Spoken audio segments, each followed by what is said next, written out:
Patrick, I know you're upset, and I don't blame you. You've been living with these emotions for a very long time, but yelling at Jason isn't productive. On the other hand, these circumstances are not normal. Robin is in serious trouble, so if you can help him, help her, then I think it justifies breaking Robin's confidence. I told Robin I wouldn't say anything, and that's how it is. Thanks for the support. I'm not trying to take sides here. No, not at all. Jason, I'm not asking you to reveal Robin's deepest, darkest secrets. I'm asking you to reveal a little bit of light on where I might be able to find my wife. She didn't say anything. And for what it's worth, she fought hard for her life. She's not going to risk it on purpose, especially now that Emma's here. Jason's right. So in the meantime, you've got a patient who needs you. Go be a doctor and trust that Robin will turn her cell on when she's ready.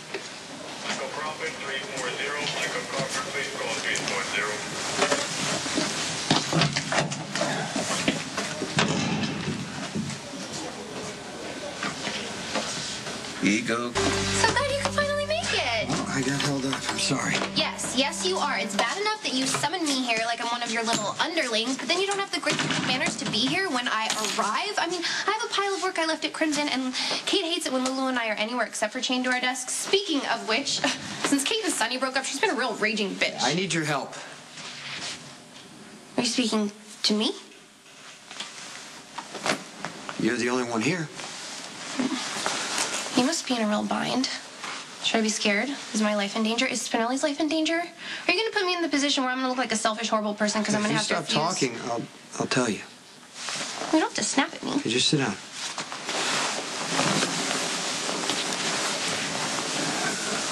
I need to know everything you remember about the night I killed Ian Devlin. I try not to think about that night. I understand that. But I really need this. Do I get to ask why? Because Devlin put Michael in a coma. And I'm just not sure that he acted alone. I'm sorry I was being so insensitive. Rambling about how it was inconvenient. Of course I'm going to help you in any way that I possibly can. But why this? And why now? It's had to have been about a year. No, it is a year. To the day. Okay. So this is anniversary-induced. What made you suddenly grab onto the idea that Devlin could possibly have an accomplice? Well, Sonny brought it up, and I just couldn't stop thinking about it. I keep going over everything that happened to see if it was possible that I missed something, to see if it's actually possible that somebody's walking around out there free after what they did to Michael. I don't know, Jason. It seems like a desperation play. I mean, you, Sonny, and Spinelli all investigated thoroughly after the shooting. Is there any chance you guys missed something? Maybe, maybe not.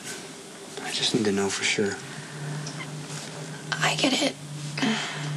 You're big, strong, stoic, stone cold, the guy who fixes everything for everyone. What if there's nothing here to fix? What if there's no closure to be had? What if this is just some really awful thing that happened to somebody who doesn't deserve it, and as unacceptable as it is, it's just something else you're going to have to learn to live with? You knew my sister, Georgie, right? I had a really hard time accepting her death. It was so unthinkable, so wrong. I decided that I needed some sort of justice, that I had to find out who really killed her. That's when Spinelli started helping me, and we got really close. I remember. I guess in a roundabout way, we sort of accomplished our goal. But my point is, it didn't help knowing that it was Diego. Because no matter what, my sister was dead. Nothing was ever going to bring her back. So where I understand the drive, you know, Michael's life was taken away from him and you want to fix it, but sometimes you can't fix something so wrong, so final. I appreciate what you said. I get that you're trying to help me, but I need to know exactly who put Michael in that coma. So please, just tell me what you remember. I really try to block that night out. I I do remember it was freezing because I was inappropriately dressed. I had on my first pair of carchulos and they got ruined. Can you just give me the relevant stuff, Hey, please? I judge time by what I wear, and these are my memories you're asking for, so you're just gonna have to take them as they come. You and Spinelli had just rudely dropped me off at some out-of-the-way bus stop because you found me hiding in the back of your mobmobile. Devlin was there for some reason. I remember trying to call you guys, but before I knew it, he had a scalpel at my neck, and then all of a sudden you showed up with your trusty weapon.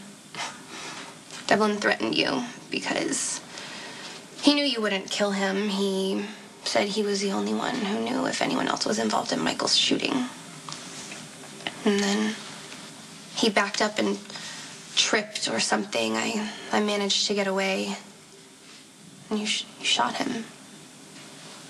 He fell to the ground and you knelt beside him, demanded to know if anyone else was involved in Michael's shooting, and then he said something to you which I couldn't hear, and he died. What did he say to you anyway? There's more.